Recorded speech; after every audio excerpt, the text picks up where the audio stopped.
नमस्कार दोस्तों, SBI securities morning podcast में आपका स्वागत है।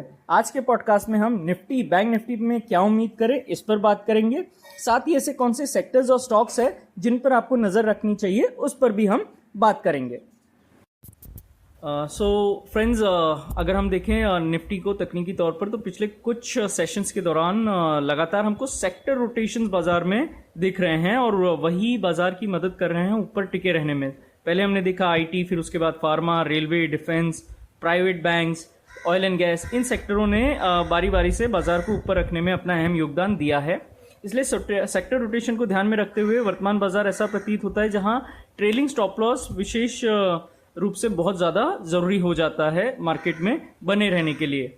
निफ्टी की बात करें तो लगातार दूसरे सप्ताह निफ्टी जो है पॉजिटिव नोट पर क्लोज हुआ और इसने साप्ताहिक पैमाने पर एक अच्छी तेजी की मजबूत कैंडलस्टिक बनाई और ये ओवरऑल एक तेजी का ही संकेत हमें नजर आता है। लेवल्स पर देखें तो 24,050 और 24,000 का जो जोन है, जब तक इस जोन के ऊपर बाजार टिका हुआ है तब तक बाजार के 24,600 के लेवल को टेस्ट करने की पूरी संभावनाएं नजर आती है और इसके बाद ये रैली 24,850 तक एक्सटेंड हो सकती है। बात करें नीचे की ओर तो 24,000 के स्तर से अगर नीचे चला जाता है तो अगला सपोर्ट 23,800 23,750 पर बना हुआ है। बात करते हैं दूसरे इंपॉर्टेंट इंडेक्स की यानी बैंक निफ्टी की, तो पिछले सप्ताह के दौरान banking benchmark index bank Nifty ने फ्रंटलाइन इंडेक्स के मुकाबले अंडर परफॉर्म किया, यानी कि कम अच्छा प्रदर्शन दिखाया। हालांकि यह अब तक का नया ऑल टाइम हाई हासिल करने में कामयाब रहा है और पिछले कुछ हफ्तों में तेज उछाल के बाद इंडेक्स जो है कंसोलिडेशन में आ गया है। पिछले 8 ट्रेडिंग सेशंस में 53, 357, 51, 997 इस जोन के अंदर ये कंसोलिडेट अपने आप को कर रहा है। बात करें टेक्निकली तो इंडेक्स जो है जो ओवरऑल ट्रेंड है वो तेजी का ही है और अपने सभी मेजर शॉर्ट टर्म और लॉन्ग टर्म मूविंग एवरेजेस के ऊपर ट्रेड कर रहा है और आगे लगता है कि आरएसआई भी जिस तरह सुपर बुलिश जोन में है कि इंडेक्स अपनी जो ओवरऑल ट्रेजेक्टरी है उसको कंटिन्यू रख सकता है। लेवल्स पर देखें तो 53,400 के ऊपर कोई भी स्थायी चाल 54,000 के लेवल्स तक तेज उछाल लेकर आ सकती है।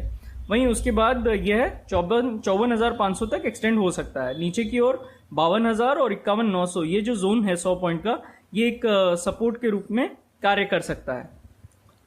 अगर हम ओवरऑल इंडाइसेस की बात करें तो शुरू करने से पहले बाजार में जो उल्लेख किया था उसका एक संक्षिप्त विवरण अगर हम दें तो हमने कहा है व्यापक बाजार एक सरप्राइज पार्टी दे सकता है क्योंकि वे बुलिश फ्लैग पैटर्न ब्रेकआउट के कगार पर है। हमारी उम्मीदों के अनुरूप निफ्टी मिड कैप 100 और निफ्टी स्मॉल कैप 100 ने फ्रंटलाइन इंडेक्स से बेहतर प्रदर्शन किया है और दोनों ने नए ऑल टाइम हाई को चिन्हित किया है।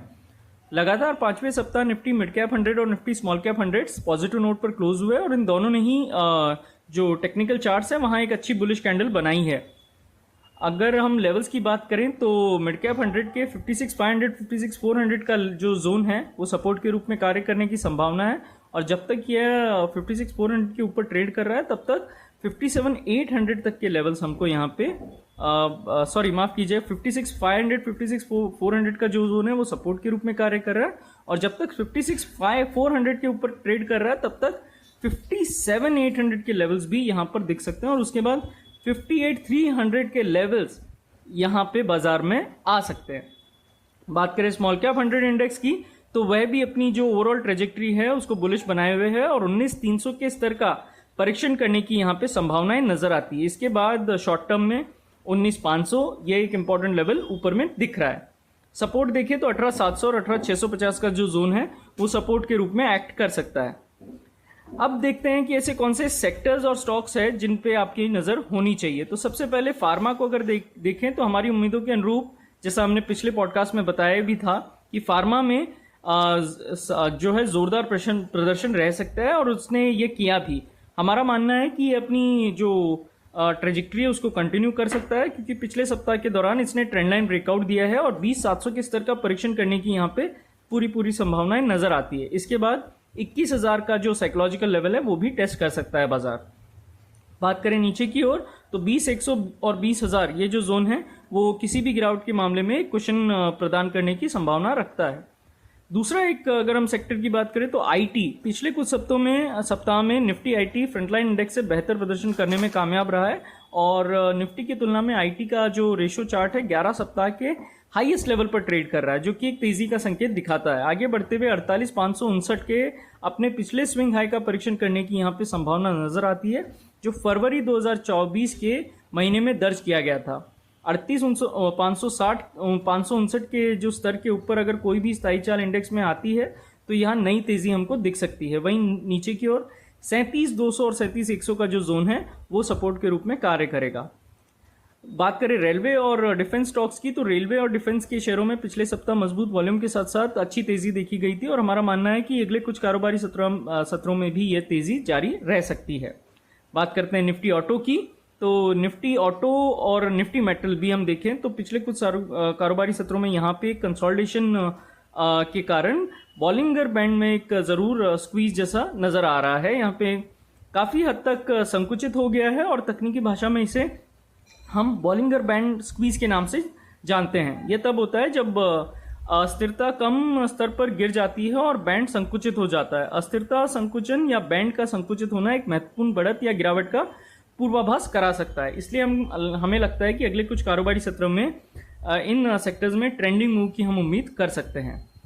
बात करते हैं ऑयल एंड गैस सेक्टर की, तो दैनिक पैमाने पर इसने जो है ट्रेंड लाइन ब्रेकआउट दिया है और दैनिक RSI जो है 60 के ऊपर बना हुआ है और ये बढ़ते हुए जो ट्रेंड है उसमें है। इसलिए हमारा मानना है कि ये अपनी जो नॉर्थवर्ड जर्नी है उसको कंटिन्यू कर सकता है और 12,800 के लेवल्स को टेस्ट करने के बाद 13,000 का लेवल भी यहाँ पे आ सकता है। वहीं नीचे की ओर 12,200, 12,150 का जो जोन है वो ऑयल एंड गैस सेक्टर के लिए कुशन प्रदान कर सकता है। तो फ्रेंड्स, आज के पॉडकास्ट के लिए बस इतना ही। हमारे पॉडकास्ट को नियमित रूप से सुनने के लिए आपका बहुत बहुत धन्यवाद।